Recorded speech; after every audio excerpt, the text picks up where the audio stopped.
nobody's paying attention to, and you should, is important. We're going to go to that tape. You'll see. Alan Sabrosky, PhD, University of Michigan, is a 10-year U.S. Marine Corps veteran and a graduate of the U.S. Army War College. Now, not only that, and Dr. Sabrosky, correct me if I'm wrong here, not only are you a graduate of the U.S. Army War College, but you were director of studies there for some period of time. Is that correct? That's correct, for 5.5 years. 5.5 years as director of studies at the U.S. Army War College. You know, of all the things that I would love to be able to have trailing behind my name, Dr. Sabrosky, being the director of studies at the U.S. Army War College would definitely be one of them. Thank you very much. I appreciate that. The only real winner from 9/11 and the wars that it spawned, Afghanistan and Iraq, and of course Iran coming up to the front burner, and Syria still simmering on the back burner, is Israel. The only real winner is Israel. No one else benefits. No other country benefits. That doesn't mean that people in the country don't benefit, but no other country does. What we need to stand up and say is they did 9/11. They did it. I have had long conversations over the past 2 weeks with contacts at the Army War College, at its headquarters Marine Corps, and I've made it absolutely clear in both cases that it is 100% certain that 9/11 was a Mossad operation, period. Right. 9/11 has led directly to 60,000 Americans dead and wounded. A second way of looking at it, and I'm just going to be mentioning a few of the things that have sort of led me to this.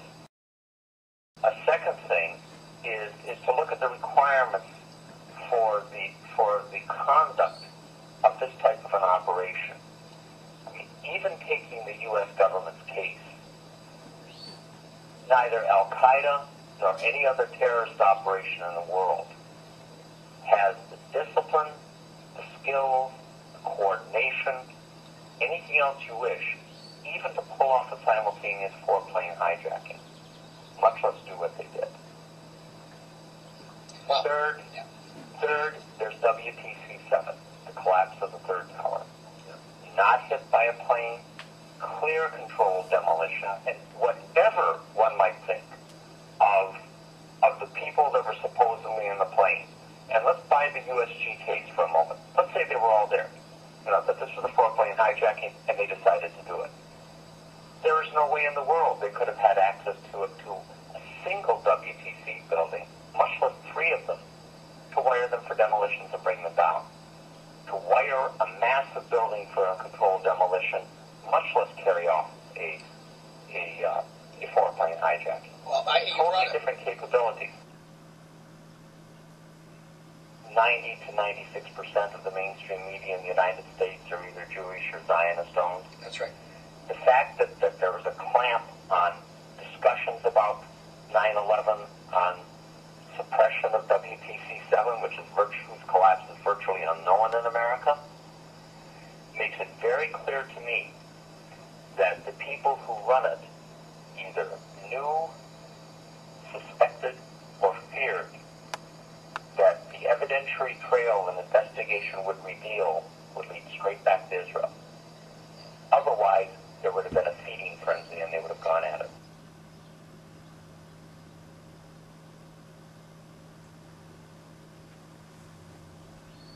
The services, all of the services, have their own newspapers, they have their own professional journals, widely read, well thought of, none of which is subject to the censorship and control that the mainstream media is. And that can have an effect. There are like 27 million veterans in the United States. The Veterans for Foreign Wars, the American Legion, each of the services has a veterans organization like the Association of the U.S. Army.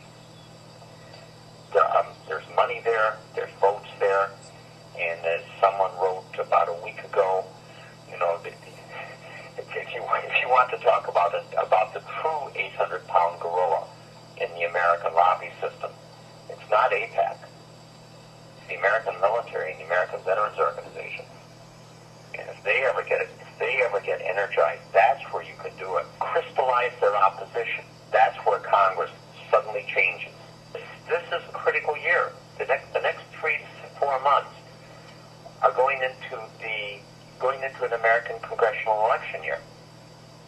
And most members of Congress are extremely vulnerable. They're vulnerable when they go back to their home districts because the local media also is large, like the military and service journals.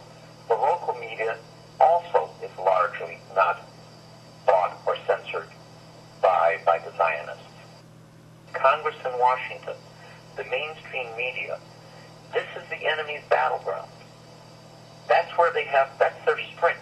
That's where they have their resources, their visibility, their access, and their numbers, and where the members of Congress are also largely immune from their own constituencies at home. They have their own interests, and their interests are